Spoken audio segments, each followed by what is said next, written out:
Hello my dear student, welcome back to my channel सरमन lecturer. आज का ये वीडियो क्लास 10 सामाजिक विज्ञान 2024 बोर्ड एग्जाम के लिए सबसे ज्यादा इंपॉर्टेंट है। बहुत सारे स्टूडेंट कमेंट कर रहे थे सर लॉन्ग क्वेश्चंस की एक वीडियो बनाइए। जो हमारे लॉन्ग क्वेश्चंस है यानी कि दीर्घ उत्तरीय प्रश्न है पूरे बुक के, ठीक है, पूरे बुक में हमें कौन कौन से तैयार करना है ताकि हमारा जो लॉन्ग क्वेश्चन है वो तैयार हो सके, ठीक है। क्योंकि लॉन्ग क्वेश्चन जो होते हैं वो आपके 8 क्वेश्चंस आएंगे, 8 में से आपको 4 क्वेश्चंस करना रहता है। एक क्वेश्चन 6 मार्क का यानी कि 24 नंबर का आपका लॉन्ग क्वेश्चंस ही आते हैं। अगर आपने इस वीडियो को लास्ट तक देखा तो आपका जो लॉन्ग क्वेश्चन है 24 नंबर वो बिल्कुल क्लियर हो जाएगा, क्योंकि ये बोर्ड एग्जाम के लिए सबसे ज्यादा इंपॉर्टेंट है। और ये हमारा है महत्वपूर्ण दीर्घ उत्तरीय प्रश्न जो आपके बोर्ड एग्जाम में जरूर आएगा सोशल साइंस के पेपर में, ठीक है। ध्यान रखना, जो जो क्वेश्चंस मैं आप लोगों को बताने वाला हूं ये बहुत ही ज्यादा इंपॉर्टेंट क्वेश्चन है। बोर्ड परीक्षा में 100% ये आएगा, क्योंकि ये बहुत ही ज्यादा इंपॉर्टेंट क्वेश्चन है। तो वीडियो को लाइक कर देना, चैनल पर नया तो सब्सक्राइब भी कर लेना। तो हम लोग चैप्टर नंबर 1 जो आप लोगों का है, ठीक है, यूरोप में राष्ट्रवाद का उदय, वहां से शुरुआत करेंगे। पहले ही चैप्टर से लास्ट चैप्टर तक देखेंगे, ठीक है। आपका पहला इतिहास है, भूगोल है, नागरिक शास्त्र, अर्थशास्त्र है। इन चारों के आपके जितने भी इंपॉर्टेंट लॉन्ग क्वेश्चन है यानी कि पूरे सामाजिक विज्ञान के एक ही वीडियो में देखेंगे, ठीक है। तो पहला प्रश्न है, किन्हीं 2 देशों पर ध्यान केंद्रित करते हुए बताइए कि 19वीं सदी में राष्ट्र जो है वो किस प्रकार विकसित हुए, ठीक है। आपको किन्हीं 2 देशों पर आप ध्यान केंद्रित कीजिए, मतलब किसी 2 देश, जो कोई 2 देश हैं जिनके बारे में आपको बताना है कि 19वीं सदी में, ठीक है, 19वीं सदी में जो राष्ट्र है वो किस प्रकार विकसित हुआ। तो ये हमारा पहला मोस्ट इंपॉर्टेंट लॉन्ग क्वेश्चन है बोर्ड एग्जाम के लिए। आपको बहुत ही अच्छे से तैयार कर लेना है, ठीक है। आपको आपके बुक में, गाइड में सब जगह मिल जाएगा। अगर आप थोड़ा सा इसको देखोगे तो पहले ही चैप्टर में मिल जाएगा। तो ये हमारा बहुत ही ज्यादा इंपॉर्टेंट लॉन्ग क्वेश्चन है, जरूर तैयार करना कि बोर्ड एग्जाम के लिए बहुत इंपॉर्टेंट है। तो ये पहला हमारा लॉन्ग क्वेश्चन हो गया। दूसरा हमारा लॉन्ग क्वेश्चन देखो कि इटली के एकीकरण का प्रक्रिया का संक्षेप में वर्णन कीजिए। जो इटली में एकीकरण की यानी कि इटली की जो एकीकरण की प्रक्रिया है, मैंने कई बार पढ़ा रखा है कि इटली का एकीकरण जो बोर्ड एग्जाम के लिए बहुत ज्यादा इंपॉर्टेंट है। जर्मनी का एकीकरण, इसको भी ऑलरेडी पढ़ा रखा है। देखो, जर्मनी का एकीकरण जो है वो लघु उत्तरीय प्रश्न में आता है और इटली का एकीकरण लॉन्ग यानी कि दीर्घ उत्तरीय प्रश्न में आता है। तो इटली के एकीकरण की प्रक्रिया को आपको अच्छे से बताना है, बोर्ड एग्जाम के लिए वेरी इंपॉर्टेंट है। तो आप लोग इसको जरूर तैयार कर लीजिए, क्योंकि ऑलरेडी मैंने पढ़ा दिया है, दोबारा पढ़ाने की जरूरत नहीं है, ठीक है। एक ही क्वेश्चंस को बार बार पढ़ाने से कोई फायदा नहीं है। आप लोग नए टॉपिक को समझो, नए क्वेश्चंस को समझो जो बोर्ड एग्जाम के लिए वेरी इंपॉर्टेंट है, ठीक है। क्वेश्चन नंबर 3 है, 1789 की फ्रांसीसी क्रांति का फ्रांस व यूरोप पर क्या प्रभाव पड़ा। जो 1789 की फ्रांसीसी क्रांति हुई थी, 1789 में एक फ्रांसीसी क्रांति हुई थी। फ्रांस की क्रांति कब हुई थी? 1789 में। तो 1789 की जो फ्रांसीसी क्रांति हुई थी उसका फ्रांस और यूरोप इन दोनों पर क्या प्रभाव पड़ा, फ्रांस और यूरोप पर क्या प्रभाव पड़ा, ये आपको बताना है, ठीक है। क्वेश्चन नंबर 4 है कि गांधी जी की नमक यात्रा का वर्णन कीजिए। जो गांधी जी की नमक यात्रा आंदोलन है उसका अच्छे से आपको वर्णन करना है, ठीक है। तो गांधी जी का नमक यात्रा का वर्णन करना है जो बोर्ड एग्जाम के लिए वेरी इंपॉर्टेंट है। और गांधी जी की नमक यात्रा, देखो गांधी जी ने बहुत सारे आंदोलन किए थे, तो उसी में ये नमक यात्रा आंदोलन भी है जो बहुत ही ज्यादा इंपॉर्टेंट है। देखो आपके आगे के चैप्टर्स के ज्यादा ही क्वेश्चन इंपॉर्टेंट रहते हैं, ठीक है, क्योंकि जो फर्स्ट के 3 से 4 चैप्टर होते हैं वहां से क्वेश्चन ज्यादा आते हैं, ठीक है। और इसमें 4 भाग हैं, तो 4 भाग के 2-2 चैप्टर जो आगे के हैं वो बहुत ज्यादा इंपॉर्टेंट है। तो आप तैयार करो, अच्छे से सारा क्वेश्चन तैयार करो, सारे चैप्टर्स तैयार करो। बट मैं आप लोगों को सजेशन देता हूं जो बच्चे कमजोर हैं उनके लिए। तो क्वेश्चन नंबर 5 जो है, गांधी जी ने असहयोग आंदोलन क्यों प्रारंभ किया। जो गांधी जी ने असहयोग आंदोलन है उसे क्यों प्रारंभ किया और उनके द्वारा यह वापस लेने का क्या कारण था, मतलब उनके द्वारा जो असहयोग आंदोलन है उसको वापस क्यों लिया गया। अगर इन्होंने प्रारंभ भी किया था तो इसको वापस क्यों लिया, स्थगित क्यों किया गया, ठीक है, इसका आपको कारण भी बताना है। तो अगर आप लोगों ने पढ़ा है गांधी जी का असहयोग आंदोलन तभी बता पाओगे। वैसे अगर आप नहीं जानते हो तो भी बोर्ड एग्जाम में आए तो लिख कर आना, छोड़कर मत आना। छोड़कर आने से कोई फायदा नहीं है, लिख कर ही आना, क्योंकि आंदोलन में आपको पता है कुछ ना कुछ होता ही है, ठीक है। तो आप लिख देना बस, ठीक है, बना बना कर लिख देना, छोड़ना नहीं है। महात्मा गांधी जी के सत्याग्रह पर निबंध लिखिए। महात्मा गांधी जी की जी सत्याग्रह आंदोलन हुआ था, सत्याग्रह आंदोलन, उस पर आपको निबंध लिखना है, आपको अच्छे से बताना है। देखो आप तैयार कर लो जो जो क्वेश्चन मैं आपको बता रहा हूं अभी, इसीलिए मैं आपको बता दे रहा हूं कि आप पूरे पर ध्यान रखो और पूरा क्वेश्चन तैयार कर लो जो जो मैं आपको बता रहा हूं, क्योंकि ये बोर्ड एग्जाम के लिए बहुत ही ज्यादा इंपॉर्टेंट क्वेश्चन है, वही मैं आपको बता रहा हूं। अब आपको नहीं आता तो तैयार करो। सत्याग्रह का मतलब क्या है? सत्य की तरफ आग्रह होना, सत्य बोलना, सही सत्य अहिंसा की तरफ चलना, ठीक है।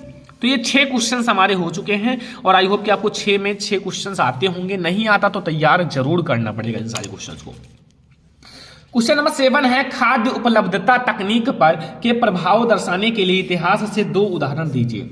जो खाद्य उपलब्धता पर तकनीक के प्रभाव को दर्शाने के लिए आपको 2 उदाहरण देने हैं, ठीक है। ये भी बहुत ही ज्यादा इंपॉर्टेंट क्वेश्चन है, जल्दी से तैयार कर लो। जो जो क्वेश्चन बता रहे हैं आप लोग ध्यान से समझो, पूरे बुक में से ये क्वेश्चन है और अगर आप लोग इसका सोल्यूशन भी चाहते हो तो मैं आपको प्रोवाइड करा दूंगा 10-10 क्वेश्चन करके, क्योंकि सारे का सोल्यूशन भी आएगा। बट अभी मैं आपको बता देता हूं आपको कौन कौन से तैयार करने हैं, कौन से पर आपको ज्यादा फोकस करना है, क्योंकि बोर्ड एग्जाम के लिए जो बहुत ज्यादा इंपॉर्टेंट है वो पहले से ही पता होना चाहिए, ठीक है। 8वां नंबर क्वेश्चन है, प्रथम विश्व युद्ध का विश्व पर पड़ने वाले प्रभाव का वर्णन करो। जो प्रथम विश्व युद्ध हुआ था उसका विश्व पर क्या प्रभाव पड़ा था? प्रथम विश्व युद्ध का भैया विश्व पर क्या प्रभाव पड़ा उसका आपको वर्णन करना है, ठीक है। समझ में आया? प्रथम विश्व युद्ध आपको पता ही होगा, ठीक है। कारण भी मैंने पढ़ा रखा है, प्रभाव भी पढ़ा रखा है, सब कुछ पढ़ा रखा है। अगर आपने नहीं देखा देख लो, चैप्टर नंबर 3 में भूमंडलीकृत विश्व का बनना चैप्टर से ये है और आप लोगों को पता होगा क्योंकि ये सारे आप लोगों ने पढ़ रखा होगा। 9 नंबर क्वेश्चन है, 19वीं शताब्दी में अंतरराष्ट्रीय अर्थशास्त्रियों द्वारा बताए गए 3 प्रकार के प्रवाहों का उल्लेख कीजिए और व्याख्या कीजिए। जो 19वीं शताब्दी में अंतरराष्ट्रीय अर्थशास्त्रियों द्वारा बताए गए 3 प्रकार के प्रवाहों की व्याख्या कीजिए। जो 3 प्रकार के 3 टाइप्स के प्रवाह बताए गए थे या फिर टाइप्स बताए गए थे उसकी आपको व्याख्या करनी है, ठीक है। तो पता होगा आप लोगों को जरूर। 10वां क्वेश्चन है, भारत में औद्योगिक विकास क्या है? जो भारत का औद्योगिक विकास है वो क्या है और 4 आपको विशेषताएं लिखनी है। जो औद्योगिकरण हुआ था उसी को बताना है कि भारत में जो औद्योगिक विकास है वो क्या है, उसका आपको डेफिनेशन देना है, उसकी 4 विशेषताएं भी लिखनी है। उनके 4 विशेषताएं लिखो, बहुत ही ज्यादा इंपॉर्टेंट है। क्वेश्चन नंबर 11 ध्यान से देखना, सारा क्वेश्चन ध्यान से देखो, एक एक क्वेश्चन को समझना है, ठीक है। मृदा अपरदन क्या है? जो मृदा अपरदन है यानी कि मृदा की कमी होना, मृदा का कटाव होना, मृदा अपरदन क्या है और मृदा अपरदन के लिए उत्तरदायी कारणों का उल्लेख करो या वर्णन कीजिए।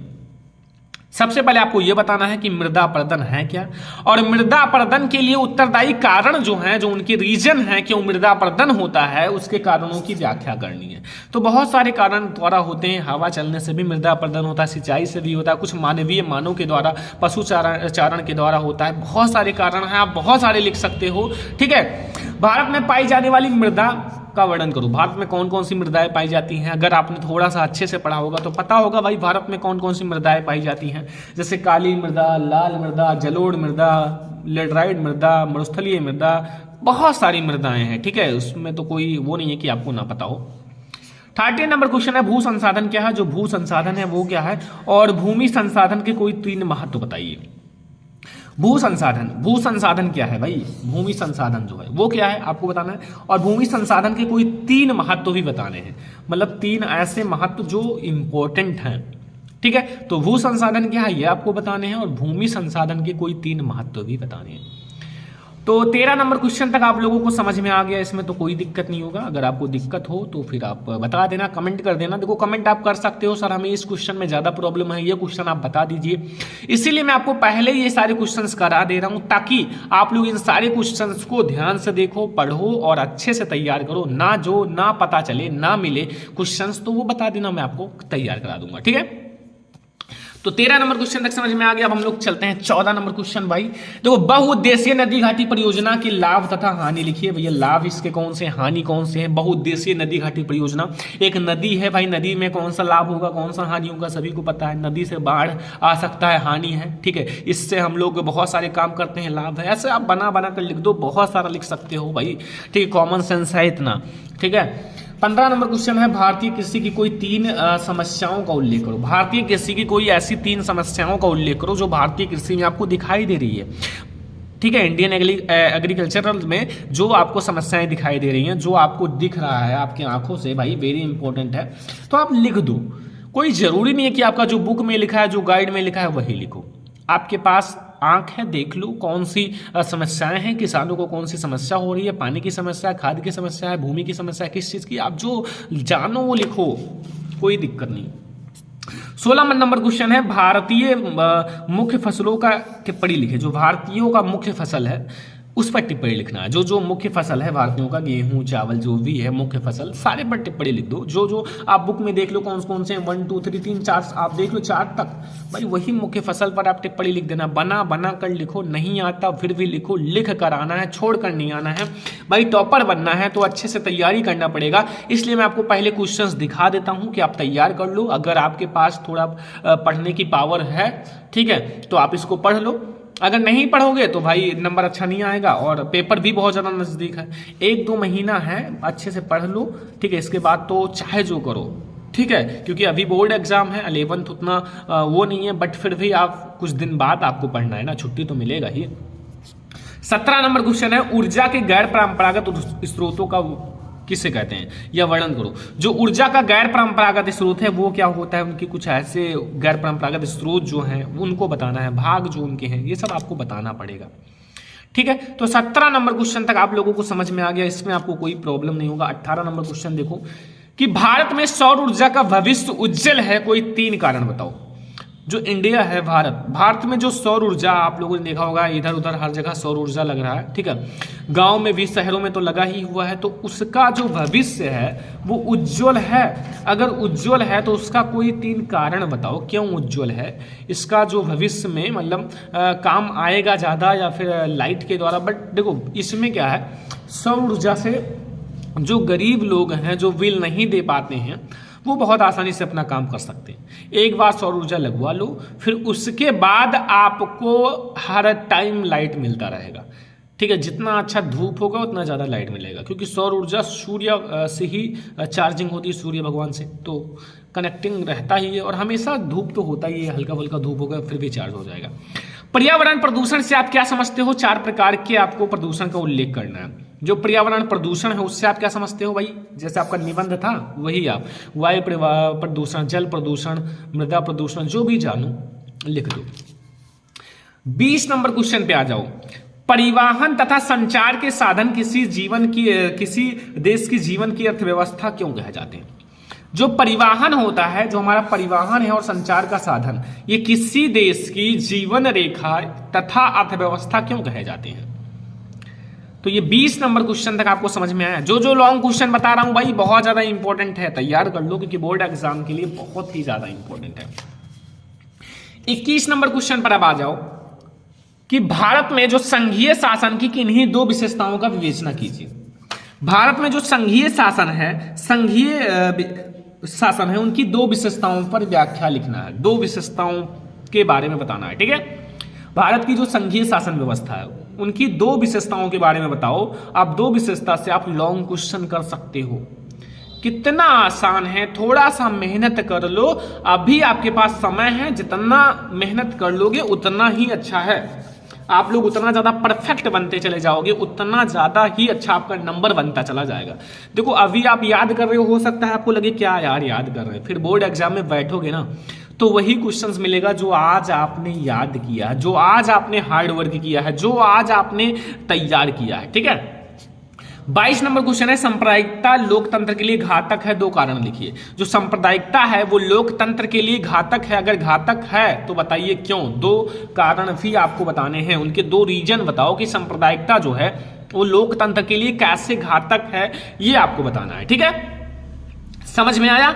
23 नंबर क्वेश्चन है, भारतीय समाज में जाति तथा सभी जाति अभी भी प्रचलित है। जाति प्रथा जो है, जाति प्रथा वो अभी भी प्रचलित है, मतलब जाति प्रथा अभी भी बनाई गई है ना, जाना जाता है। इसके क्या कारण है, उपाय बताइए। मतलब जाति प्रथा अभी भी अप्लाई हो रहा है, अभी भी सब लोग जाति प्रथा के अकॉर्डिंग चल रहे हैं, तो उसके कारण बताने हैं भाई, क्या कारण है आखिर जाति प्रथा, इनके कारण उपाय बताओ भाई। कारण है तो उनके उपाय बताओ, ठीक है। समझ में आया। क्वेश्चन जो बता रहा हूं भाई बिल्कुल स्पष्ट है, अच्छे से लिख दिया हूं ताकि आप लोगों को अच्छे से समझ में आए। ऐसा नहीं कि डायरेक्टली मैं बुक में से लेकर आपको बता दूं, मेहनत किया है, ठीक है। 24 नंबर क्वेश्चन है, लोकतंत्र में राजनीतिक दलों की विभिन्न भूमिकाओं का वर्णन करो। जो लोकतंत्र है, लोकतंत्र में जो राजनीतिक दल है राजनीतिक दल, उनकी जो विभिन्न भूमिकाएं हैं, उनकी क्या क्या भूमिकाएं हैं, उनका आपको वर्णन करना है। ठीक है, जो भैया लोकतंत्र में हमारी राजनीतिक दल है, उनकी जो विभिन्न भूमिकाएं हैं, उनका आपको वर्णन करना है। अच्छे से वर्णन करो भाई, जो भी दल हैं अच्छे से वर्णन कर दो, बस नंबर मिल जाएगा।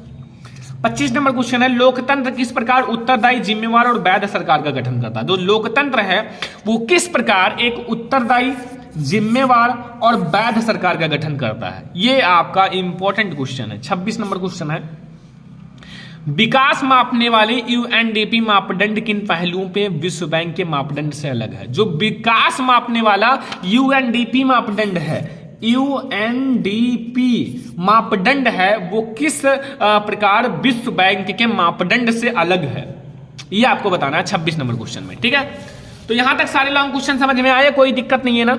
27 नंबर आ जाओ, संगठित और असंगठित क्षेत्रकों से रोजगार परिस्थितियों की तुलना कीजिए। जो संगठित क्षेत्रक होते हैं और असंगठित क्षेत्रक होते हैं, उन रोजगार की परिस्थितियों की तुलना करनी है, इन दोनों के बीच में आपको कंपेयर करना है, तुलना करना है। 28 नंबर क्वेश्चन ध्यान से देखना, प्राथमिक, द्वितीयक और तृतीयक क्षेत्रक का क्या अंतर है। प्राथमिक क्षेत्रक, द्वितीयक क्षेत्रक, तृतीयक क्षेत्रक के बीच में क्या अंतर है, क्या डिफरेंस है, ये मैंने पढ़ा रखा है। प्राथमिक, द्वितीयक, तृतीयक सब कुछ पढ़ा रखा है, बहुत ही ज्यादा इंपॉर्टेंट है बोर्ड एग्जाम के लिए। बट अब आपको ये सारा तैयार करना है जो मैं आपको लॉन्ग क्वेश्चन बता रहा हूं। थोड़ा सा मेहनत कर लो, टाइम अभी भी है, अगर आप पढ़ना चाहते हो तो टाइम है। ठीक है, 29 नंबर क्वेश्चन है, भारत में विदेशी व्यापार की 3 विशेषताओं का व्याख्या कीजिए। भारत में जो विदेशी व्यापार है उनकी 3 विशेषताओं की व्याख्या करनी है। उनकी कौन कौन सी 3 विशेषताएं हैं जो बहुत ही ज्यादा इंपॉर्टेंट है। तो भारत में विदेशी व्यापार की 3 विशेषताओं का उल्लेख करना है। ठीक है, लास्ट और 30 नंबर क्वेश्चन है भाई, 30 ही लॉन्ग है, 30 लॉन्ग बहुत है, इससे ज्यादा आपको नहीं पढ़ना है। इससे ज्यादा पढ़ लो तो आपकी मूर्खता है, क्योंकि ये बहुत है। हर एक चैप्टर से कुछ ऐसे कारकों की चर्चा कीजिए जिसमें उपभोक्ताओं का शोषण होता है। बस ये 30 लॉन्ग आपने तैयार कर लिया तो कसम से आप छोड़ कर नहीं आओगे, पूरा करके आओगे लॉन्ग, 24 नंबर लेकर आओगे। ये 30 तैयार कर लो, इसमें से अगर आप 2 तैयार करोगे तो एक ऑटोमेटिक तैयार हो जाएगा। ठीक है, क्योंकि ऐसे होते हैं कनेक्टेड। ठीक है, जैसे आपका 3 समस्याएं तैयार करोगे तो ऐसे आपका आ जाता है कि इसके प्रमुख विशेषताएं बताओ, तो वही लिख सकते हो। ठीक है, तो ये हमारे हैं सोशल साइंस के इंपॉर्टेंट लॉन्ग क्वेश्चन। मैंने आपको मतलब ऐसा नहीं कि एक सब्जेक्ट, पूरे बुक में बताया है। अब इसका आंसर मैं धीरे धीरे करके आपको प्रोवाइड कर दूंगा। बट अगर ऐसे ही आप लोगों को और भी क्वेश्चन चाहिए, मतलब हर एक सब्जेक्ट का, तो आप लोग कमेंट करना, मैं आप लोगों को जरूर प्रोवाइड कर दूंगा। इस वीडियो को ज्यादा से ज्यादा लाइक करना, शेयर करना, अगर चैनल पर तो सब्सक्राइब करना। ये हमारा महत्वपूर्ण दीर्घ उत्तरीय प्रश्न, इससे ज्यादा नहीं तैयार करना सोशल साइंस में, बस इतना ही तैयार करना है पूरे बुक का और आपका लॉन्ग क्वेश्चन तैयार हो जाएगा। ठीक है, बस इतना तैयार कर लो। इस वीडियो को ज्यादा से ज्यादा लाइक करना, शेयर करना, अगर चैनल पे ना तो सब्सक्राइब भी करना, और ऐसे ही मैं आपको हर एक सब्जेक्ट का प्रोवाइड करूंगा। तो चलो फिर मिलते हैं नेक्स्ट इंपॉर्टेंट वीडियो में, तब तक के लिए थैंक यू।